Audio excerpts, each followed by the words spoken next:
I kind of like to tell you about something that to me just proves this big process going on nowadays about how that the earth is warming up and the weather is changing and drastic, and we all should have nightmares every day over it, as if we never had any problems with weather over the years. But I want to tell you about I grew up in Canaan, Maine, about midway in Maine, and during that time we had weather that would sort of make a person's skin crawl if it wasn't frozen in.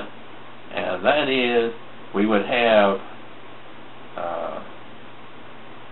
blizzards would strike us, 3 and 4 at a time, where we would get several feet of snow on the level, and with the wind behind it would drive it into maybe 15 to 20 foot drifts.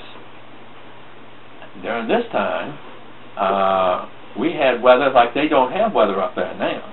But it's weather cycles I'm talking about, not some big nightmare that's going to happen and the world's going to be destroyed by the changing of the weather.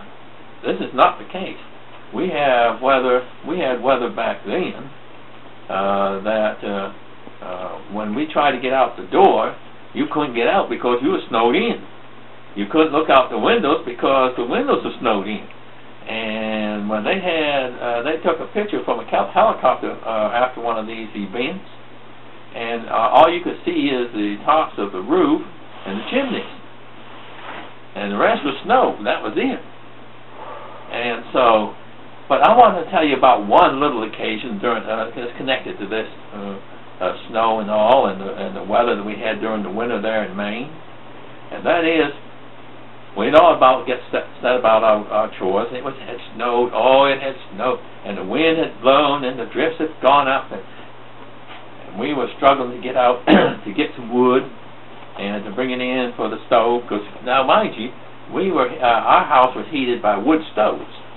We had one a cooking stove in the kitchen, and 2 heated pot-belly stoves in the other rooms, and which was run completely by wood. Well, anyway, we were bringing the wood in, and this fellow comes down struggling through the drifts, and he says, from next door, he says, "Ray," that's my father, "we got a real problem." And I said, "What's the problem?" He says, "Well, Cliff Cowan, his wife is expecting her baby, and she's starting her labor pains.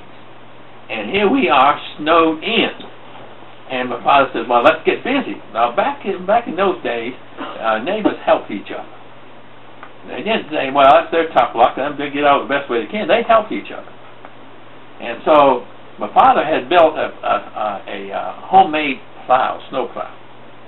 And it was a B, and he could sit on it, and he hooked his horses to it, and it would pull that plow through the snow, pushing the snow back away from the road.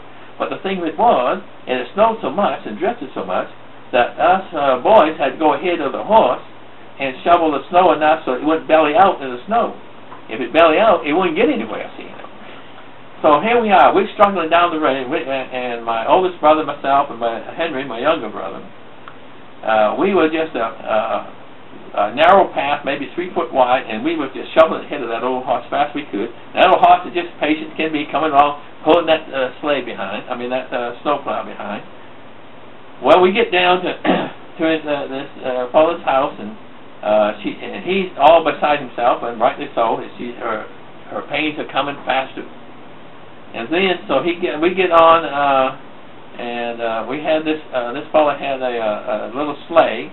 Because these were novel things back then. Nowadays it's rare antique, but that was novel back then. And he loaded her into this little sleigh, and my father went ahead with the plow. We went ahead of him, and then the sleigh came behind with a woman and her husband and all on. And we struggled through about 3 miles of that.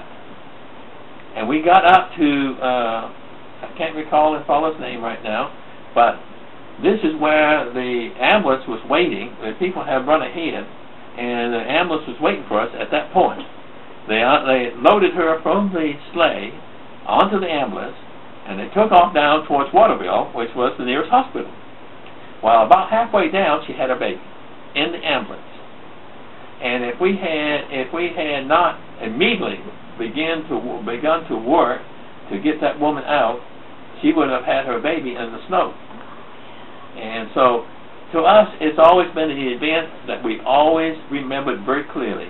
And I know my brothers would remember it well, and how that this came out and came out well because we all worked together.